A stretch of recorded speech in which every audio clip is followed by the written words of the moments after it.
Okay.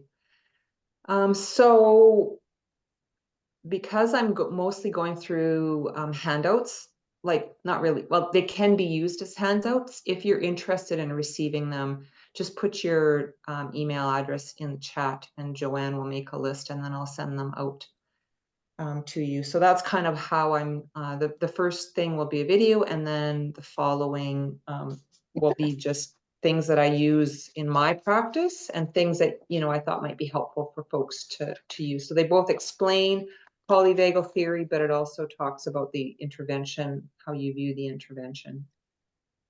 Okay, so I'm just going to share my screen, share sound. Let's see if I got the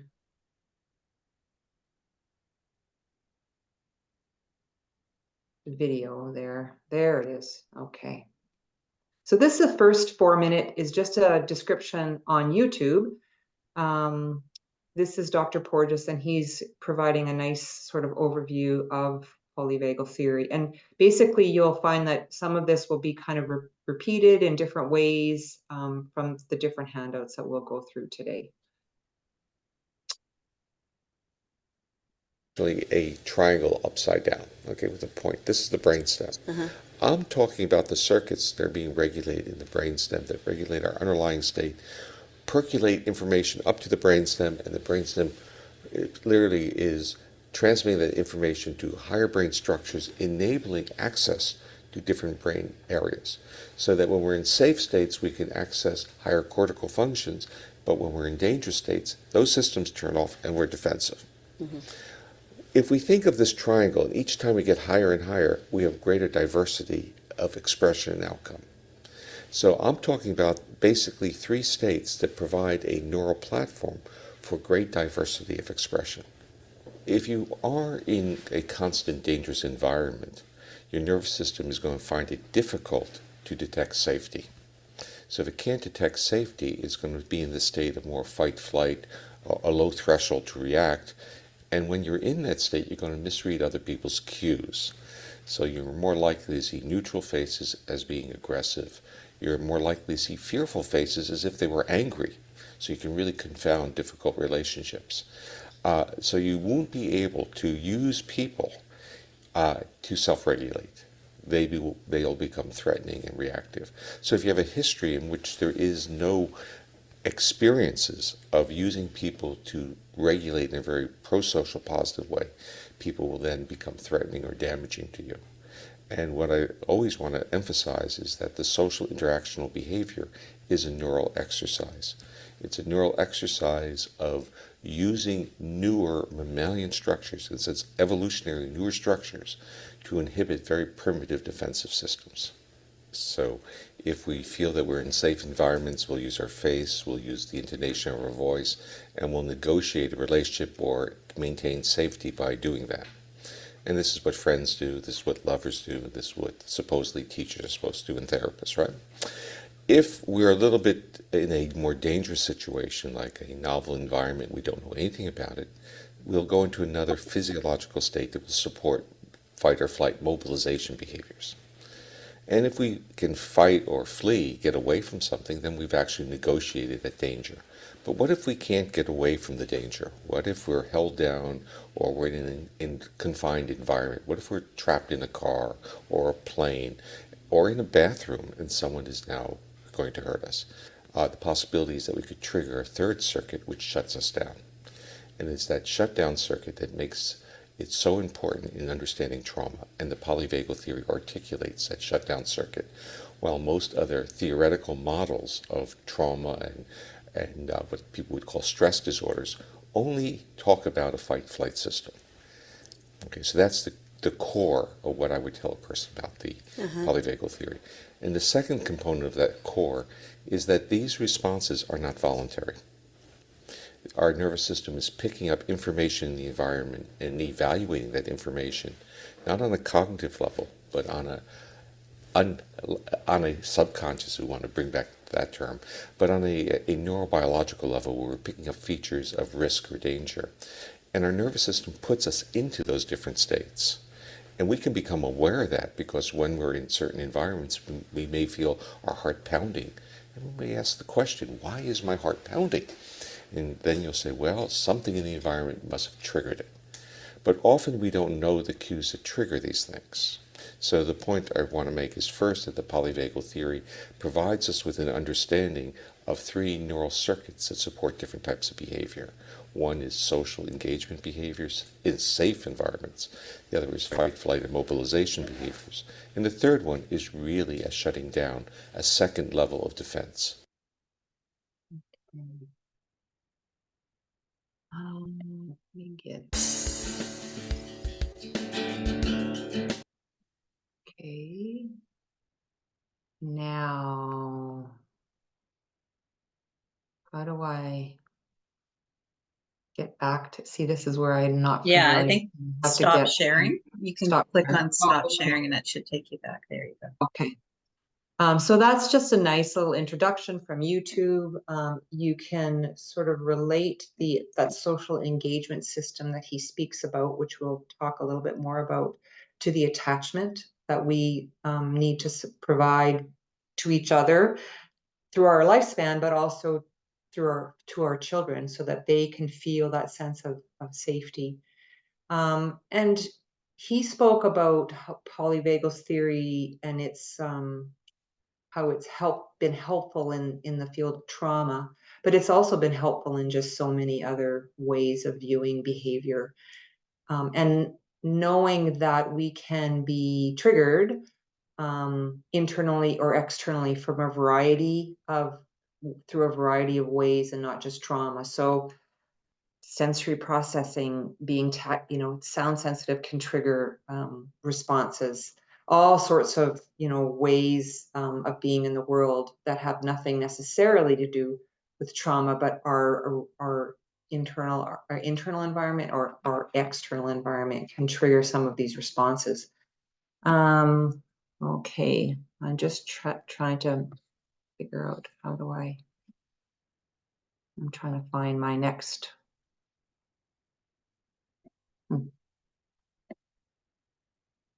Show all windows. Okay.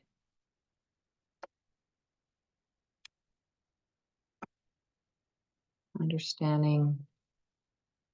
Yep. See, it's funny. It's not here. The one that I want now. Okay, You had it there. I did have it here. Yeah, but what comes up then should be like a whole pile, and you can. I'm trying to think how. Yeah. It sort of comes in a list. Yeah, I've got all of them except for the one that I want. So what do I need to do? I need to minimize it again. Yeah, and then call it up and minimize it and then call it up. Yeah. Sorry. Sorry, guys. I had it.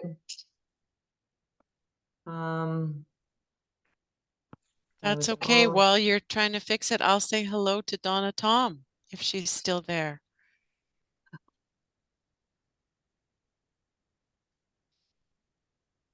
She's quiet. It was. There it is. Hello, Jan. Hi, Donna. Nice to see you. Yes, you too. You know what? I took myself off video. I'm home with, I don't know, possibly COVID or just a nasty flu. So I'm coughing and it's not pretty.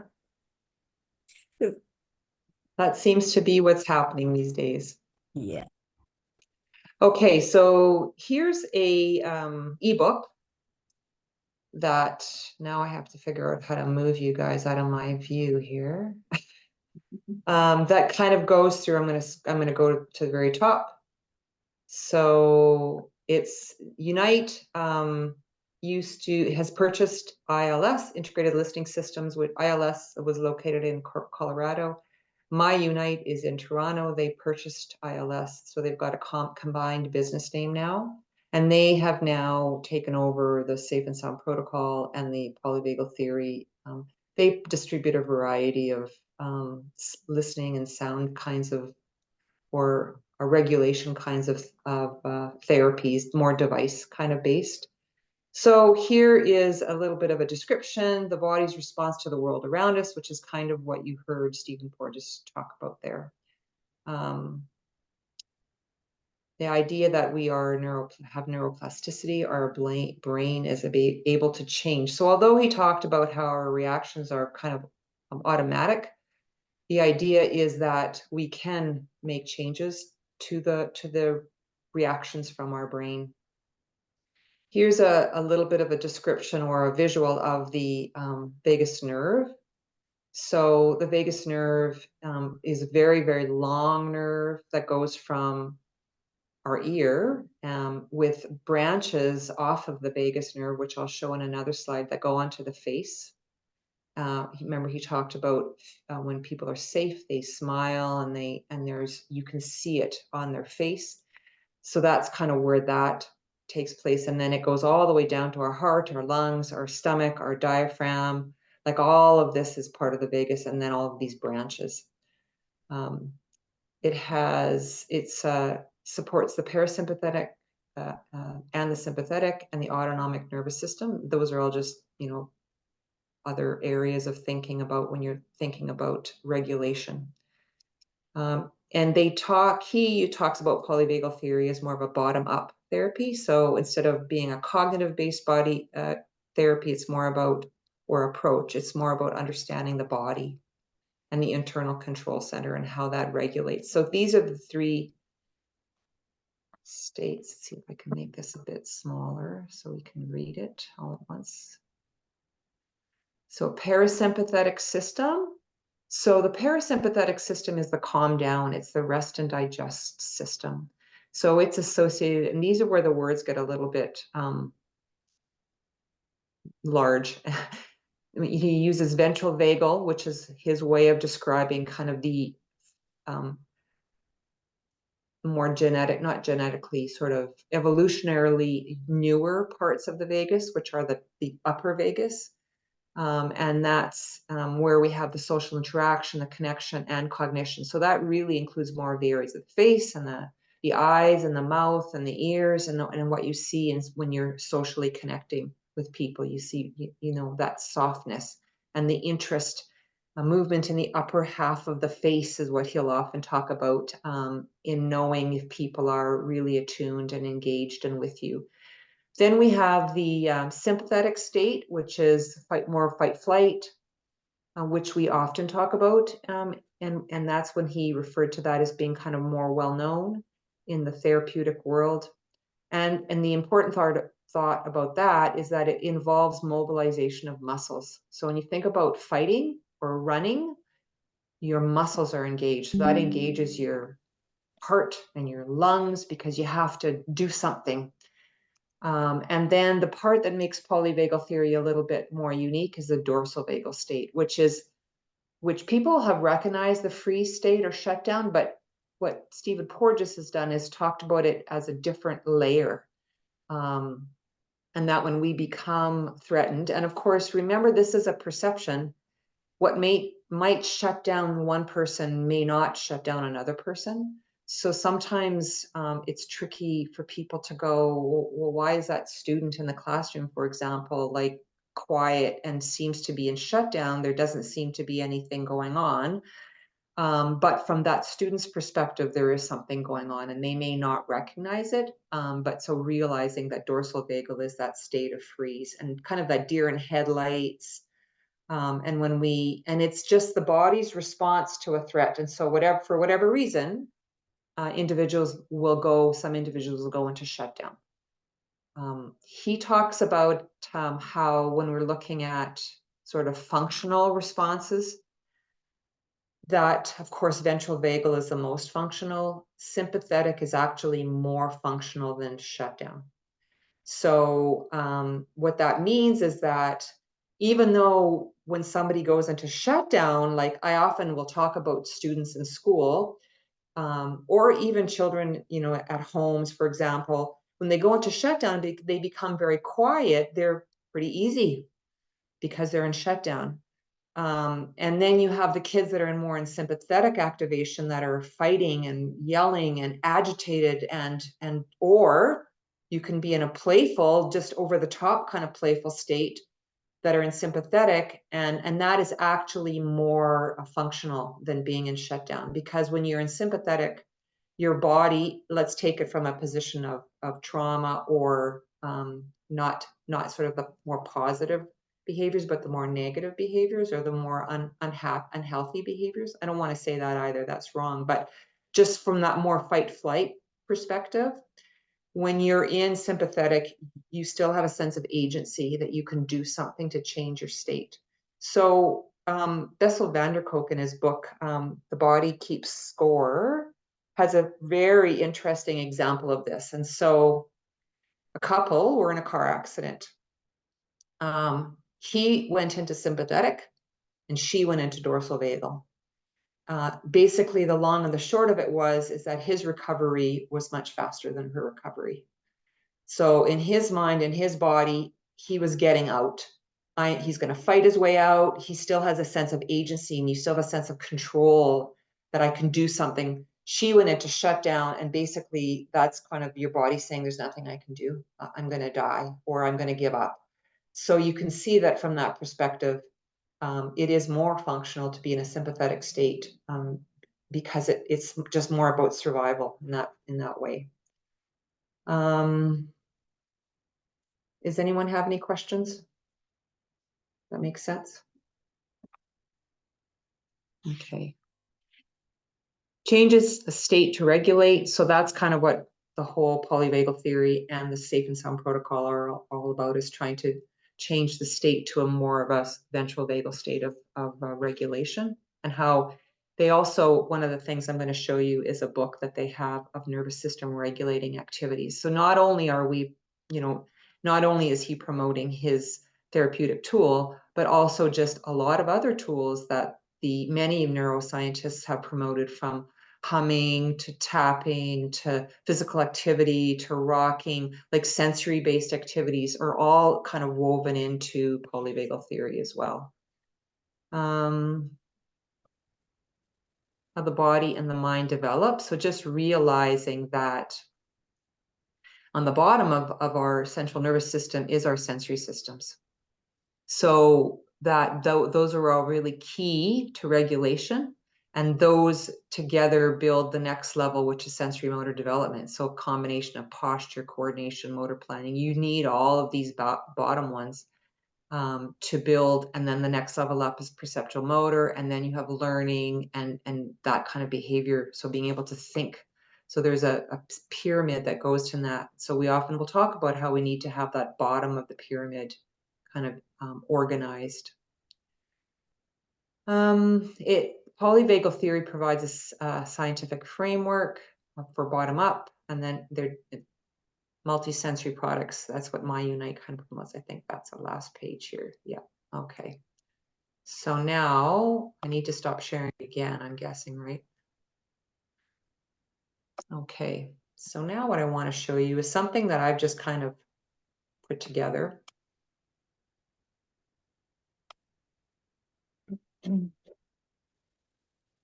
So for me, when I'm trying to describe this to people, I think about these three layers here. We have ventral vagal, sympathetic, dorsal vagal. And when I look at it from top to bottom, I actually think that it makes sense. So ventral vagal, I put it up here. You'll see that here's the sort of the diagram of the vagus nerve in full. And you can see these orange branches that go off around the face. And so the top image here shows in more detail those branches. So you can see it's going around the mouth, it's going around the eyes, and it also goes into the inner ear, which you can't really see very well, but those are all the different aspects. So when we talk about using polyvagal theory, we're often talking to parents and to therapists about how you look at your children or your clients, that you want to have your face, your eyes engaged, your mouth, your smiling face, your soft eyes. You want to have that, you're facing them, all of that attunement stuff. A lot of that has to do with the way we present from our face and our body, of course, but it has to do with eyes, with smiles, with voice, and with hearing a voice. And so he talked a lot in that video about how he talked about how you can see threat in people's, I don't know if he said see or, but you can hear threat in people's voices that are actually just neutral. And so people that are more geared towards sympathetic activation will hear a voice and misinterpret it as being threatening when it could just be a neutral sounding voice. And so that's partly about how those inner ear muscles have been formed to detect and hear threat in the environment.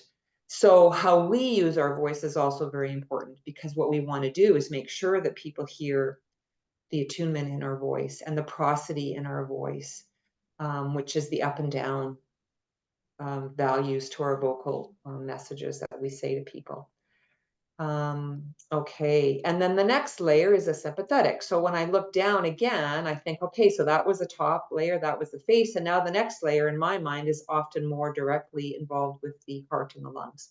So breathing, heart rate, and again, I was talking about mobilization. So remember, we talked about fight flight is about sending blood and energy to the muscles, because we're going to move, we're going to do something with our body. And so it involves the breathing and the heart rate, but it's also about pushing blood into our extremities so that we can use those big muscles. And so that's pretty commonly understood when we talk about the stress response and fight flight in a lot of different approaches. Now, the dorsal vagal, to me, involves these bottom areas as well. So it involves the stomach, the bowel, and the bladder, and it has to do more with immobilization. So basically, when your body system decides out of your control that you can't escape and you need to shut down, what your dorsal vagal complex does is it says, okay, I need to get rid of anything in my body that requires energy expenditure. So if I have food in my stomach, I'm going to vomit, or I'm going to poop. I'm going to get rid of it. I'm going to empty my bladder, empty my bowel, because I need to hunker down and preserve my energy for as long as possible. And that means I have to not burn extra energy. So this is often when I think about dorsal vagal, I gave you examples of extreme reactions, but you can also think about kids that get butterflies in their stomach, or kids that have to run to the bathroom all the time. So their body is going into a little bit of a dorsal vagal response. And that's how you're seeing it in those individuals.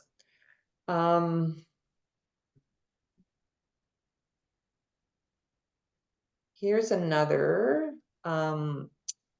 way of looking at it. He talked a little bit about this. He didn't use the term neuroception, but he did sort of mention that it's kind of, when he talks about how it's just your body's response, it's from this process of neuroception.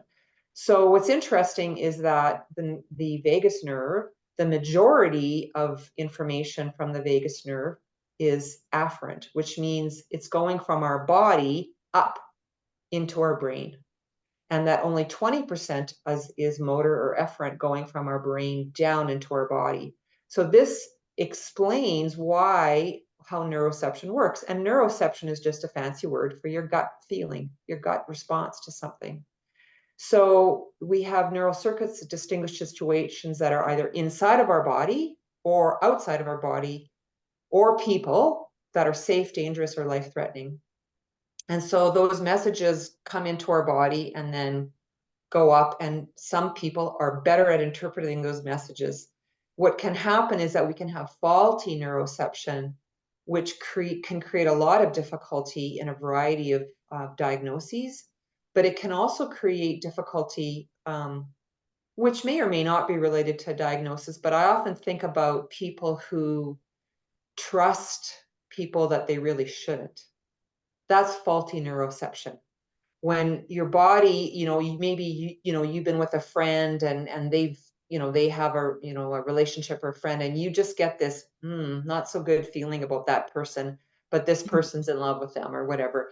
That can be, they don't trust the people that they should trust, and they trust the people that they shouldn't trust. So that can be part of that neuroceptive system. It's really tricky to try to teach that, because again, it's kind of that body response. But I think over time people can come to understand those patterns that they might have. Or maybe they just don't have a sense of their gut response and they're overriding it because their brain is telling them that that's what they should do. So that's this one. Any thoughts or questions about this one? You can see all the things that the vagus nerve innervates in this long picture here.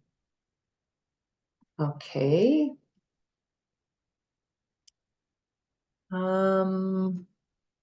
There is an article that Stephen Porges has written about neuroception. It is available on the internet. It's very long, but it's very good if you're interested in it.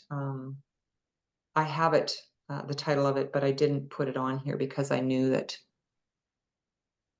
we just wouldn't have time to go through it all. Polyvagal chart here, this one I want next. So here's another, I just took this off of Google Images, I believe. There is somebody who takes some credit for it down there.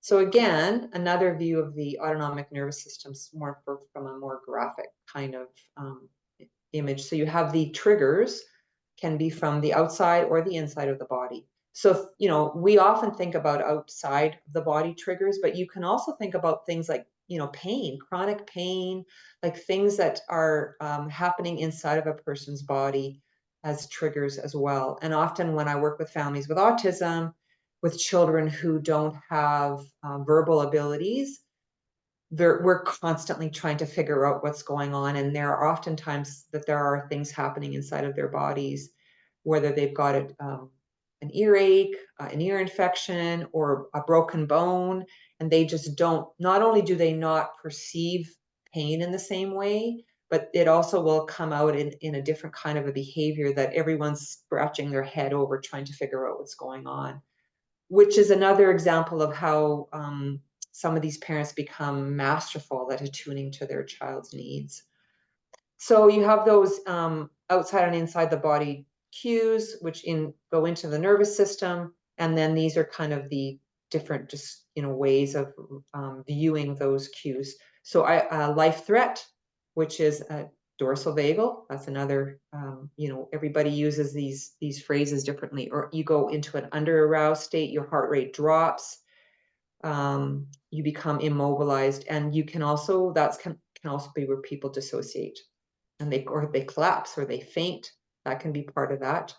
I have a son that faints as soon as he sees blood of any sort. So his girlfriend cut her finger and was bleeding quite badly, and he had to curl up in the corner on the floor. He was going to pass out. It turned out to be fine, but it was just kind of like, okay, that's kind of what happens for his body. Don't understand why. Some people will go into hyperarousal, into that danger response, increased heart rate, increased sympathetic system, mobilization, flight. So here you can also have a dissociated, but more of a rage or a panic response where the muscles are more involved. Then there's the safety, the ventral vagal state. So that's where you're in an optimal state, rest and digest. You're able to relax, you're able to enjoy people. Social engagement system gets turned on, and you have eye contact and facial expressions and vocalizations and prosody and just that engagement stuff that happens. So there's just another descriptor or way of viewing it. Okay. I have one very simplistic one that I found that relates to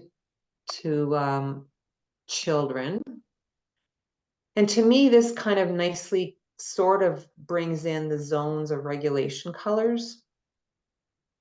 Although there isn't any blue, which might be part of dorsal vagal as well.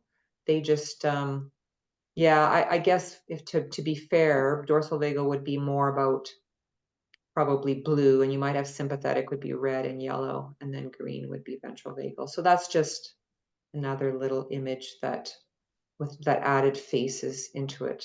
And I'll show you in a little while another one that I use with kids.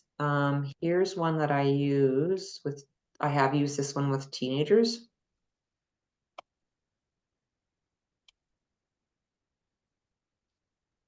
a little bit complicated, a little bit got lots of language on it, but I've sort of taken off this last column or not kind of cut it out away, and then just used these images here in the with the kind of the chart that where the what's that called? And that goes up and down. Yeah. And so, and then use this with some teenagers, what I've done is actually taken out all those words in there, just given them the colors, the categories and the lines in there, and then ask them to put in which one of those words match what happened for them. So that we're kind of we're tailor making it to what they notice about themselves. And then I'll also take some of these points here to help them to understand what can happen to their body. So that's a nice one.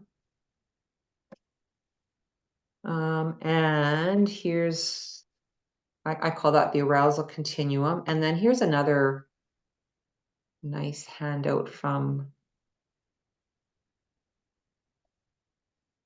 oh, that one's not here either. Okay. Sorry, guys. Talk amongst yourselves. I gotta find this one again. I don't know why that one didn't pop up either. Okay. Entertain people. Joanne, can you entertain people? Sorry, I'm teasing. This one is, we need someone that plays a ukulele or something, This one is called the 3 States of A. There it is. Okay. No.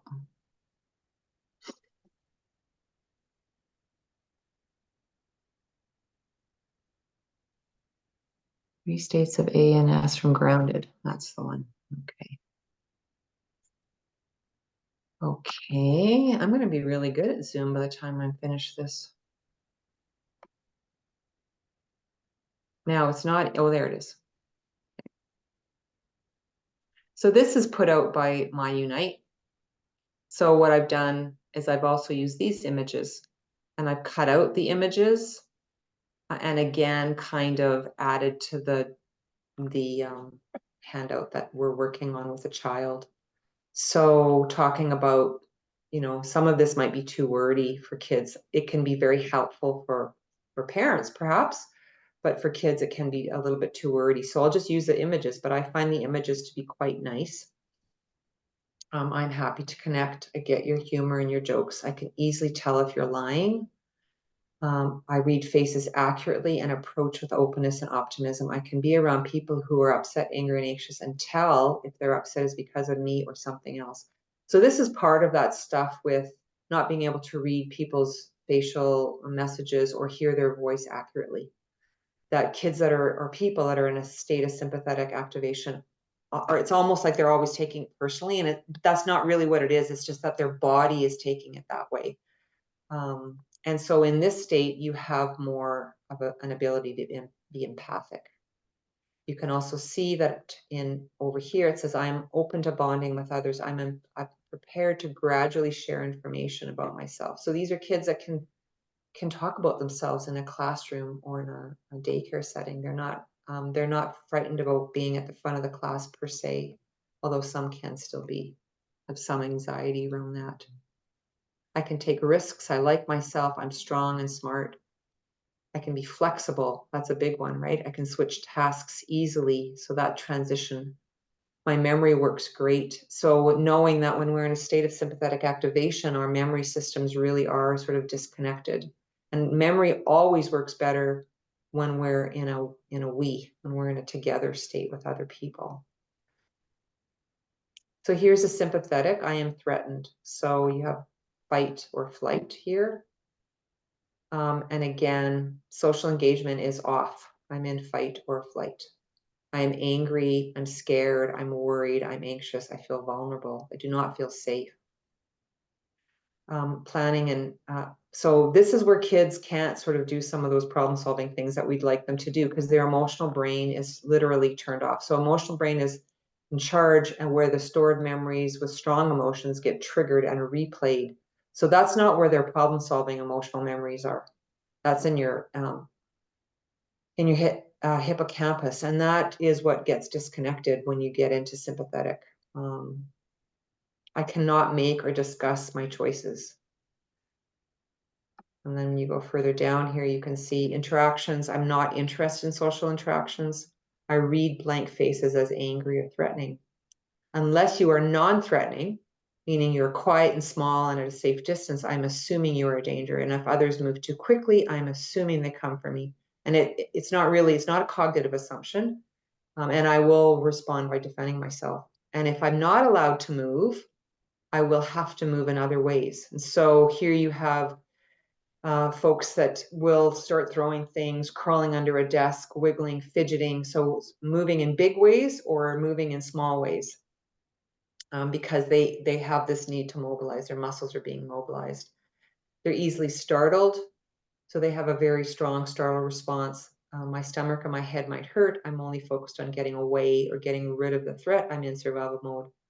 My senses are on high alert. So this is where you have kids that have those sensory sensitivities and always scanning. So they're hypervigilant in their scanning. And so I'm going to show you a little bit in a little while how that looks in the ear, and why they can't. Kids that are always hypervigilant and scanning auditorily can't hear human voices, which is exactly what they need to hear at that moment. But they can't process that. So here's another page that just talks about the biology of fight or flight, and what happens in the eyes, my body. So here you have my hearing. My middle ear muscles change. I am focused on listening for threat. I can no longer hear all the frequencies. Mostly, I just hear the low frequency sounds. Because of the muscle changes in my middle ear, I cannot hear everything that you are saying. So when we speak, our voice is made of high frequency and low frequency sounds. And so what it's saying here is that they're not going to be able to process all of that very well, especially the higher frequency sounds. And higher frequency sounds are sounds of people that have a very high voice. High frequency sounds also are the sound of like a beep on a vehicle that's backing up. So the purpose of a high frequency sound is to grab your attention, because it wants you to pay attention. And that's why sirens are high frequency. You need to kind of look up and look around. It brings up your level of alertness. Whereas low frequency sounds are often associated with sounds of danger.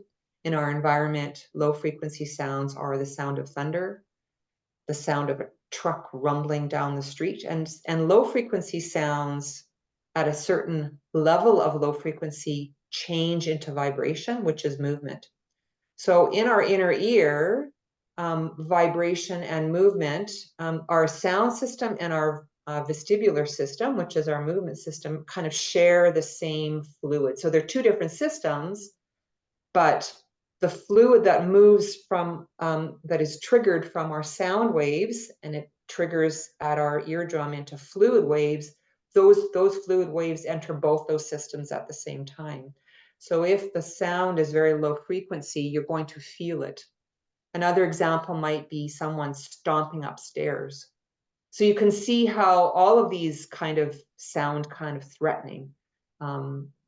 Pounding on a wall is a lower frequency sound. And so in our environment, low frequency sounds from a sort of a long time ago perspective have always been associated with some form of danger, a stampede, for example, right? So what happens is that we hear the lower frequency sounds when we're in this state, because that's what our brain is geared to do, is to help us survive. So it's got to hear the sounds of danger. And then what happens is we no longer hear the higher frequency sounds, which might be the sound of our mother's voice or our teacher's voice, or, you know, just female voices tend to be higher frequency. So what can happen here is that you can be more triggered by lower frequency sounds, And those low frequency sounds can also include male teacher voices. So if you have a student or a child who seems to have a reaction to a male that doesn't seem to make sense, you can consider their frequency of the voice of that individual, because sometimes for some reason it's triggering this response. I cannot ignore the background noise of a busy place. And so we'll talk a little bit more about why that happens. And my hearing feels more sensitive and everything seems louder. So here's the, sort of the two differences between fight and flight. Fight, argumentative, speak loudly, aggressive, lots of energy. I must get bigger. I must raise my arms, stand up, move my hands, get engaged physically, find it hard to stop. So once they get on a roll, they can't stop. Whereas flight, I might become avoidant. I might stay put. I want to get away. I try to distract you or change the subject. I can also speak loudly. My voice can also become very quiet. I have a lot of energy in my legs. I can get strong. I can physically disengage. And I might also find it hard to stop. And then this is the dorsal vagal. So I am threatened. I have no resources. So social engagement is off, and I have life and survival is at risk. So again, this is a perception of the person, right? Thinking, brain, and emotions are offline. Impossible to speak, think, plan, organize, make a choice. Exclusively focused on surviving. My memory doesn't work, and I basically kind of dissociate. I leave my body and my brain. Nothing feels safe. I must take care of myself. I might try to be invisible. There is no hope. My interactions, eye contact is hard. I don't feel safe. I feel vulnerable. Location might make me feel safe. So these might be kids that crawl under a desk or a table or between the couch and the wall, which is also a sensory seeking behavior, but they may prefer that because they feel safe in those places. Closeness is terrifying for some of these kids. Your emotions make me uncomfortable. I desperately need to feel some sense of control. So again, you can see this need for control in both of these two states. I don't want to be noticed. I feel alone, numb. I don't feel pain. I am on the outside looking inside. So again, this is very extreme. So what's important to realize is that kids can be, or people can be in this to a certain extent. It doesn't have to be as extreme as this particular handout is showing it to be. It can be on a continuum. Okay. Now, any questions? I'm going to go into some regulating. You know what? I think I'll show. No, I'm going to go into the regulating activities now. So now that you've kind of got. Oh, isn't that interesting? I don't have that one either. Okay. Rosanne, I have a question about Oh, there it is. the low frequency Yes. voices. Yes. So you had mentioned maybe a male teacher or something like that. So Yeah. over time, if you have the same male teacher for a long time, or it's your father's low frequency voice, does that at some point stop being a triggering voice? Or is it always going to be that way? I think that, again, I think about it on that continuum. So I think if you've got very consistent responses from this person, that over time the response can definitely diminish. But if that child enters a state of high stress, I think that some of that can return. So they may not choose to be with their parent, with their father, if that's a low frequency, or that teacher, unless that's the only person available to them. Like if they had a choice, they might choose someone else. But then again, if that's the person that they have the strongest relationship with and they've had lots and lots of experiences of regulating, I think that it's possible that they could overcome that, right? But that doesn't mean they'll overcome it with the next male with low frequency voice. Does that make sense? Yeah, perfect sense. Thank you. Okay. So this is the book or another ebook. Well, no, it is actually a book. that goes through these different regulating activities. So when we talk about the polyvagal, and we actually,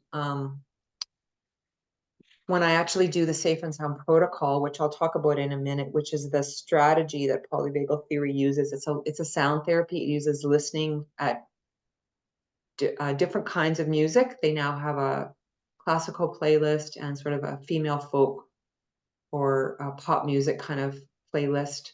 What they do is when they create the playlist and they take the songs, or ordinary songs that most of us know, they filter it to the filtration that matches the human voice.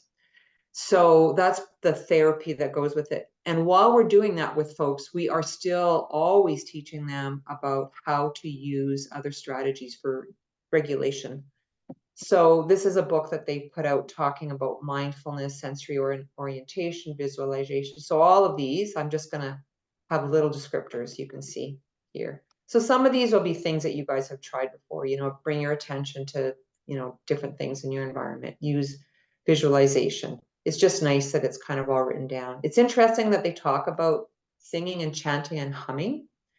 So singing, chanting, and humming all stimulate your vocal cords, and your vocal cords are vibrational input in your body. And so vibration is a very powerful way of getting back into your body. And it also triggers your diaphragm. So it gets you using your breathing and in a lovely way to help you to just feel more regulated. And that's kind of a nice way sometimes to work with kids, is to do some singing. Humming can also be very powerful. Not everybody, I think that there's some old, like the traditions where you did the humming from the Eastern traditions that again fits in with this.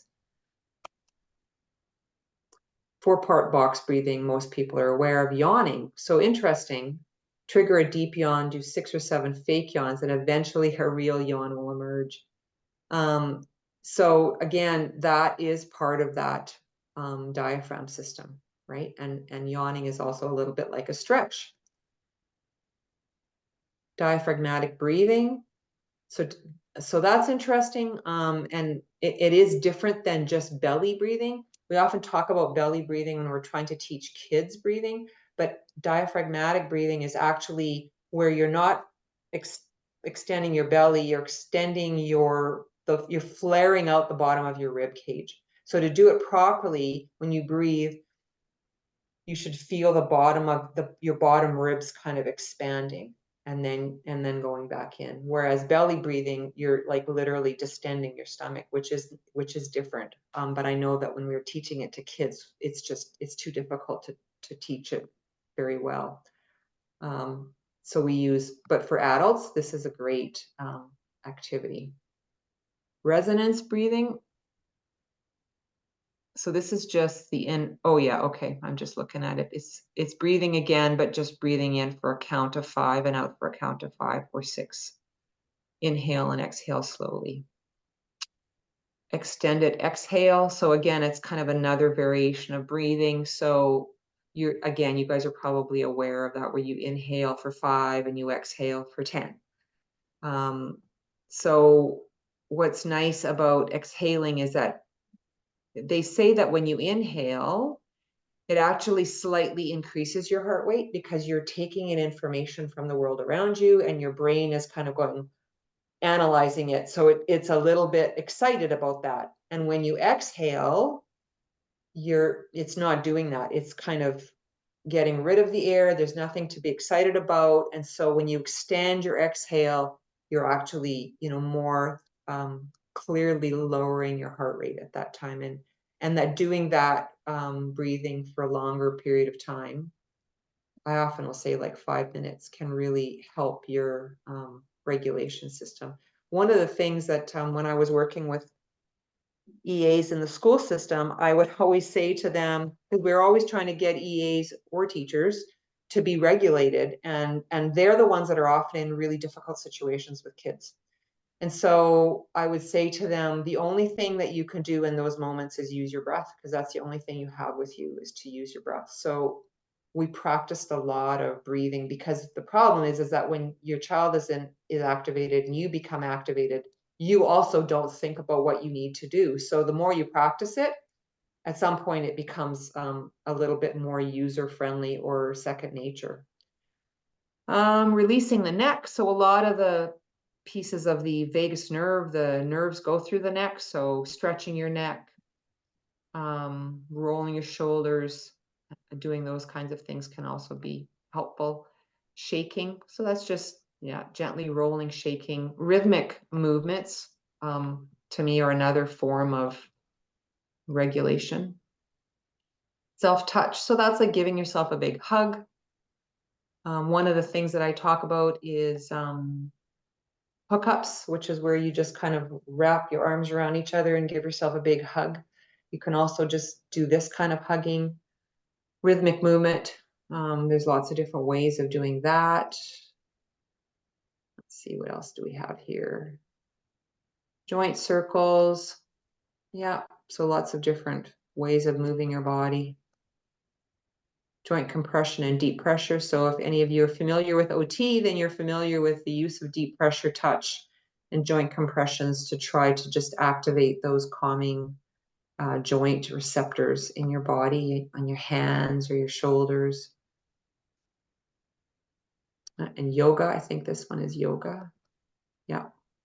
So just, yoga is nice for stretching. It also teaches folks how to breathe.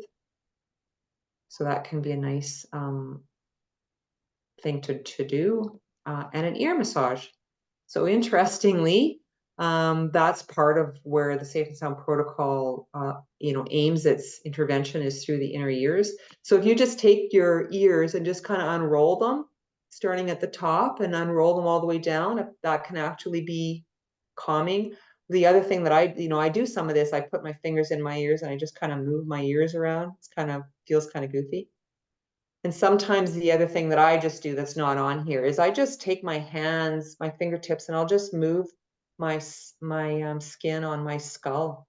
I've started to be fascinated with fascia. That's my next area of learning. So what I've learned about fascia is that, it attaches your skin to the structures underneath it, and it can really get bound up if you're stressed. And so I just kind of gently move the skin around.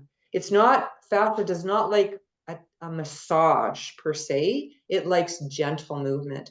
And so I'll just do that, and I'll go on my neck, and I'll go all the way through my head, and just move my scalp around in that way, and kind of get that fascia loosened up. Okay, so that's that book. Orientation. Okay. Almost done. So let's see where that one is. Rosanne, in that last thing you were showing there, one of the pieces was to put your right ear towards your shoulder. Yeah. What is that doing? Is it just stretching? Did it just say the right ear? Yeah. That's interesting. I would say it's stretching, but the other thing about your right ear is that, but I don't know if this is the logic necessarily, but I know that your right ear, the language centers of your brain are in your left side. So your right ear is the most direct path to your language centers, because things cross in our brain. And so it might be that we're just trying to kind of, although you're stretching the left side of your neck if you're doing that. Yeah, I don't know. I didn't notice that it's just one side. Yeah, interesting. I did that exercise from my Unite, and that one, it actually asks you to do the right and then the left. Oh, did it does? Are doing both, so you're balancing both, yeah. Yeah, And they're asking you to shift your eyes then once your neck is stretched. After your neck is stretched, then you're shifting your eyes downward. right. But, So that particular exercise comes from a book by Stanley Rosenthal. I always get his name wrong. Called Accessing the Healing Power of the Vagus Nerve. And he has lots of really interesting eye movement kinds of stretches. Not stretches, but eye movement, because our vagus nerve also innervates for eyes. So he'll combine the stretching of the neck with the looking down there and then looking up there, and yeah, it's kind of interesting. And he also has a few that are just about kind of, he talks about if you go put your hands at the back of your head and you find those little nubs at the bottom of at the back of your skull. He talks about putting your fingers on top of those nubs and then pushing in gently and then holding that until it seems to kind of release, and then pulling it out and holding it. And that's all about fascia. It's really quite interesting. And then he'll talk about putting 2 fingers on one and going in opposite directions. So that's kind of where my fascia fascination began. So this is a little bit of a handout, more about the scientific stuff. So I didn't want to go into a lot of detail, but I thought that there is some science to the Safe and Sound protocol. So the Safe and Sound protocol is the listening program that Porges has used. A lot of people will just use polyvagal theory to help people understand their behaviors, their child's behaviors. It's kind of come onto its own in the understanding of the freeze or the shutdown. People that have been raped or had situations where they've been abused that have gone into shutdown and not tried to run away have found the polyvagal theory to be very helpful for them, because folks will often feel guilty, obviously, like, why didn't I try to run away?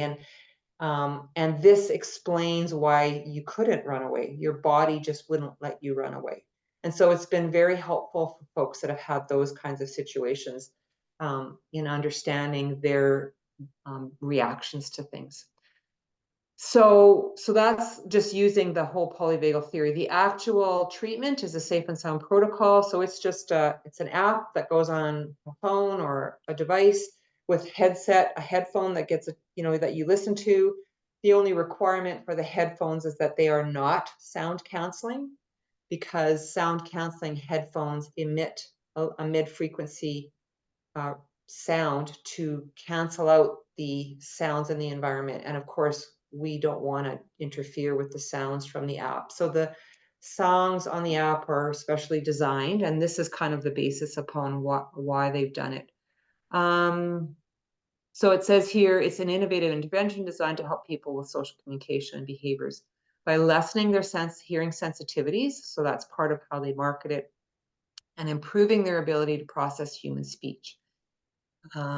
So what happens is that you'll see this diagram here.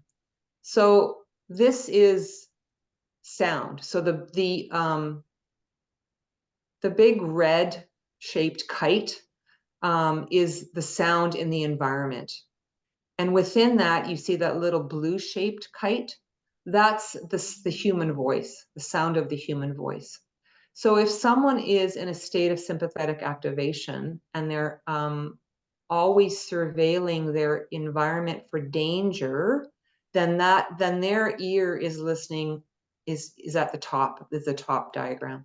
And what's happening is they're hypervigilant to all the sounds in their environment, because that's what their body's doing. They have to search for danger. And what happens is that the human voice gets swallowed up, and you can kind of see. So they can't process the human voice. And really, as humans, we need other humans. That's what makes us unique as mammals and makes us survive. But when you're always searching for danger, the human voice gets lost. And so what the Safe and Sound protocol does is and it's partly because of the middle ear muscles. So what he says here, excessive stress, childhood ear infections, I just got to move this out. Illness, fever, aging reduce the function of the middle ear muscles and result in associated difficulties of understanding the human voice in noisy environments. Anxiety and states of fear can also change the functions of the middle ear muscles. So that, and what happens with the Safe and Sound protocol is it uses the frequency range of the human voice, which is the blue triangle or kite shaped, and it exercises those middle ear muscles and gets them back. It's kind of like a flaccid muscle is the top where you hear everything. The muscle is stretched way too big and it hears everything. Whereas what we want to do is tighten it up. And that's literally what the Safe and Sound protocol is. It's like an exercise program for the middle ear muscles. So it gets them back into shape to hear the sound of the human voice again, to process, to learn, to feel comfort from the human voice. And that's kind of, in a nutshell, how it lands up working. And because here he says, understanding speech is dependent on processing not only of lower frequencies of vowels, but also the higher frequencies of consonants. So speech therapists will understand this. So sometimes people can't hear the k or the s sound, right? Those are all high frequency sounds. The middle ear muscles are not functioning. The person can hear speech, but not always understand the words, especially when consonants are at the end of a word. So the SSP is like physical exercise for the ears. The frequency and the volume changes while listening. So the songs do get louder and quieter, and the frequencies change a little bit, and it makes those middle ear muscles contract and extend. And because those middle ear muscles are made of a particular kind of muscle, they get tired very easily. And so the art of the SSP is that you have to figure out what I call the dosage. So some people can only listen to it for 5 minutes. Some people can listen to it for 15 minutes. And that's the art of figuring out where is this individual. And so if you overstretch their ear system, they're going to dysregulate.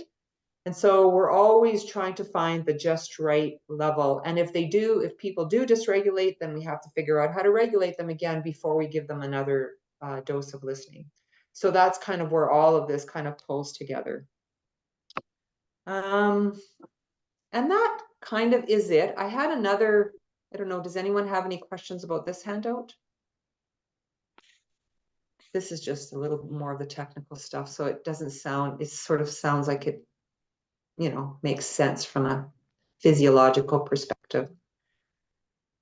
The only other handout that I found quite helpful, and now I may stretch you guys beyond your tolerance here, is that I don't always talk about this, but the important thing to know about the autonomic nervous system is that we can actually function in sympathetic and dorsal vagal in a functional way as well. So I've been talking about sympathetic as fight flight, but you have to also go into sympathetic when you play sports, when you play, when you work, when you're moving your body. So if you can see down here, you can be in a sympathetic state during play. And this fellow, I don't know if it's a fellow or who it is exactly, the trauma geek, he kind of used it like, what do they call this? Is a musical, like a blender? Is that what it's called? A mixer. He talks about how these states, and that kind of is what puts it on a continuum. We can move these mixer dials up and down. So when we're in play, we can be in ventral vagal and we can be in sympathetic, but our dorsal vagal is on low. So he kind of, you can see how he moves all these around, right? Dorsal shutdown. So we talked about that as being disconnect, shutdown, but we also need it to sleep, to rest, to meditate. And Stephen Porges will also talk about dorsal vagal as part of the sexuality response, because you basically need to be extremely vulnerable. So again, there are parts to that are functional. And then you can also see here in ventral vagal, sorry, I keep moving this, he talks about fawning and appeasement and how we use that for our benefit or our needs at different times as well. So that's just a little additional point that we don't always talk about when, at least initially with folks, because it kind of makes your brain hurt. But knowing that we can also activate these states of the nervous system in appropriate ways as well. All right. Any questions? That brings that thing to an end. My discussion. When's the test? Yeah. Makes sense.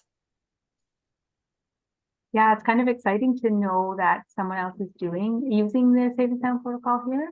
Are I you, I'm Rebecca? always looking, actually, I think I recommended somebody to you, Rosanne. So there's a bit of a conflict of interest in my relationship with them, so I sent them for you, I think. But it's nice to see your face, because it is great to, I've seen lots of interesting things from using this protocol, so it's really cool Right. to know there's a There- couple out there. I think there's quite a few people in Winnipeg doing it, but they don't There's a put few their more name. now. They don't advertise. Mhm. I know a few folks that are doing it that only like people within their circle would know. They Right, just don't interesting, right? advertise. Yeah. Yeah. I'm struck at how many things instinctively we do without Yes. knowing, like little kids, you know, playing with their earlobe and Yeah. Absolutely. Or sort of singing away, right? Like humming, singing, like all of those things. Yeah. Yeah, I've got one youth who really hums, just hums. And it's really cool to kind of connect that dot for him for sure. Yeah. Well, I think about like tapping therapies that are vibrational, right? Now they don't talk about that on that in that ebook, but to me, I consider sort of body tapping as another form of regulation as well for some people, right? Yeah. It's a funny thing that so many of the behaviors that are self-soothing are also really irritating for other people. Yeah, interesting, hey? But yeah, but to have the perspective that it's actually a helpful Yes. thing, Yes. can be a game changer, really. Yeah. For sure. Well, I was doing some work with a group of OTs at MATC, and I actually stumbled into this research article that talked about sensory sensitivities of parents that tend to have an attachment style that's more permissive versus authoritarian, and there is a correlation. So those parents are sensory sensitive, and so they can either be avoidant and more permissive, or authoritarian and more like needing control because they have sensory sensitivities. It was just interesting to kind of realize that. And often when we're talking about the Safe and Sound protocol, a lot of therapists out there will do it on parents first to regulate their system so that then they can be a regulating force with, you know, or more of a regulating presence with their child. So, yeah. Yeah, I've definitely done that a lot with getting parents on board first so that they can be better attuned to their kiddos while their kids are going through the process, right? So that Right. I'm not the only co-regulator with them, but the parent then can be, so can be Yeah. pretty helpful. Nice. Mm. Okay. Are we good? I think so. Yeah, Okay. I'm going to stop the recording here. Okay. We will have this up probably in a week if anybody wants to Check it out.